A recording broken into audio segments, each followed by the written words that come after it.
where all the boxes will be ticked. But yes, good result.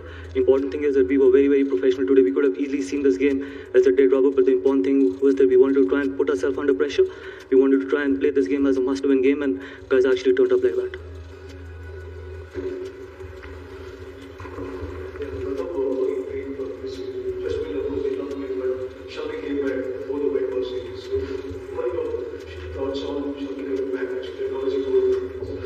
Look, it's always good to have a world-class bowler back in. With his experience, with his quality, we all know that what he can do with the ball in his hand. And it's always good that Mohammad Shami is back in.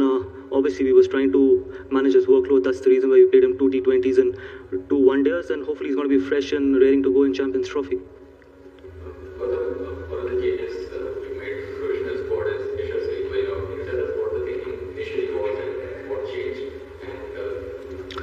Look, the only reason was because we wanted another wicket-taking option in the middle. And we know that what Varun brings on the table, we know that Varun can be a massive threat. And with a lot of teams who haven't played him, and he could be an X factor as well. I'm not going to say that he's going to start and all that stuff, but it's always good to have a strong bowling lineup because we know that if he can actually get those wickets in the middle, it's always going to be an advantage, and that was one of the reasons. Otherwise, we know that Yashasvi's got a fabulous future ahead. It's just that we could only pick 15.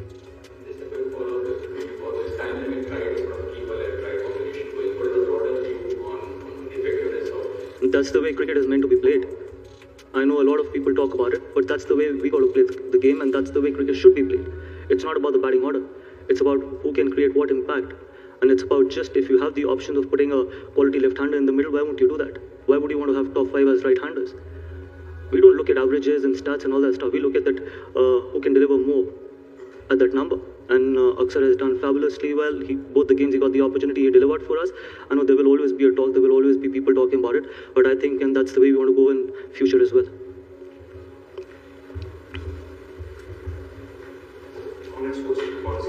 Thank you.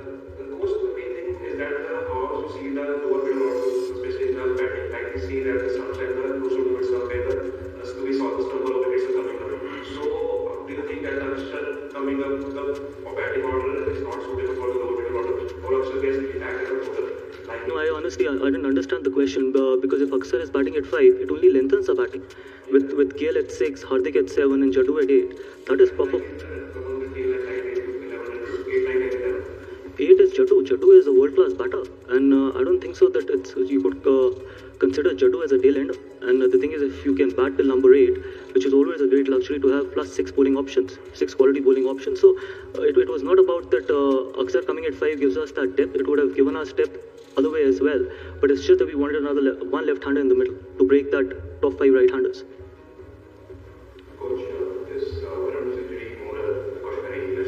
Yeah, it was just a cramp, and we didn't want to take that risk because we still have 3 or 4, 5, 6 days before the first game. So it was very precautionary. Shuman's been around the center since 2019-20, and he's sort of found the kind of consistency that the format is probably not managed in the test. And what do you think has worked well for him with the T20? Look, the problem is that we keep judging people after every inning. He's still a young batter. He's still 25. He's got a great future ahead of him, and if he's been consistent in one format, Test cricket is tough cricket, and he's shown that he belongs to that format as well. And I hope that going forward, he can actually deliver in that format as well. If someone can do it in 50-over cricket, why can't he do it in Test cricket as well? And he's played some really good innings in Test format as well. So by judging a young cricketer after every inning, we're not going to carry Indian cricket forward like that. You got to start putting trust in these young players. He's still 25, so imagine what can happen in next couple of years if we keep backing him and keep backing a lot of young cricketers in that dressing room. So that is something which we need to be clear about. Just 2 questions. What's the status of... No worries, I can hear you. Sorry? I can hear you, no problem. What's the status on Bumrah's thing was in terms of how much will he recover, clarity on just Bumrah, and also the ratio. Shane Zaire had said after the first match that he would have been, because not playing then, not Virat Kohli, so was he going to be benched through this series? No, okay. His performance have been in this series for him to get selected. See so first on Bumrah, obviously he's been ruled out, but all the details I can't give you because it's up to the medical team to talk about that how long is he going to be out for and stuff, because it's the medical team that decides at NCA. on Shreyas Iyer. He wasn't supposed to be benched throughout the series. We wanted to give Yashasvi a go in the first game and see that what he can bring on the table, because he was in really good form in Australia. So we wanted to see that what kind of an innings can he play. I know that one inning you can't judge someone by one inning, but we always knew that Shreyas is going to be an important player for us. What he's done at number 4, because number 4, be it the World Cup or forget about even the World Cup, he's just an important player. So sometimes when you only got 3 games, you want to try and rotate your squad as well. See, like for today, we could have easily played Shami, but we wanted to give Ash a go. We could have played Jadeja as well. We gave Washi a go as well. So when you've got Champions Trophy around the corner, you want to try and maximize these 3 games and try and give everyone an opportunity.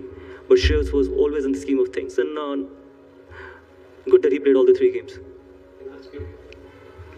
Gautam भाई, ये 2-3 मैचों से हमारा सबसे ज्यादा run boundaries में आ रहा है। आज भी 200 से ज्यादा रन आउट ऑफ 43 बाउंड्रीज आया है।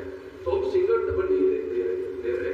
जो भी वर्ल्ड कप जीते उसमें सिंगल डबल का बहुत इंपॉर्टेंट था। नहीं, हम हमारी बैटिंग लाइनअप सिंगल डबल नहीं ले रही। Out of 43 more than 200 runs by boundaries. देखिए, इसका अगर आप दूसरी तरफ इसको देखें, जब आप 5 फील्डर अंदर होते हैं रिंग में, तो हमेशा बाउंड्रीज ज़्यादा ही आएंगी।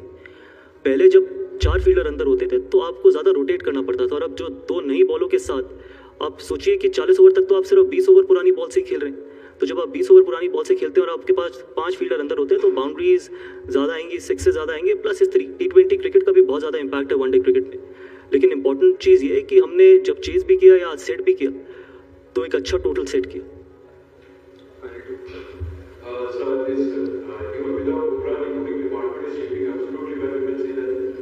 It's still early days. I think, guys have shown some really good signs. Harshit has come along really well. Ash was really good today as well. He got his first opportunity. Obviously, you would always miss a bowler like Jasprit Bumrah, his quality and stuff, but then it is always good to have someone like Mohammad Shami back with his experience and quality. So we know that, yes, someone like a Harshit or a Ashdeep will have to put his hand up in Champions Trophy along with Mohammad Shami. So obviously, someone's missing out opportunity could be a great opportunity for someone else as well. That is how sport goes, and hopefully these guys can deliver and put their hand up and do the job for the team. Coach, giving players a chance and giving them match training for the challenges ahead. But does Rishabh fit in all these situations here that he hasn't had much of game time? See, ultimately it's very difficult to talk about individuals, but all I can say is that if he's part of the squad, if the time will come, he might get an opportunity. But at the moment, obviously, Gill is a number 1 wicket keeper, and he's delivered for us.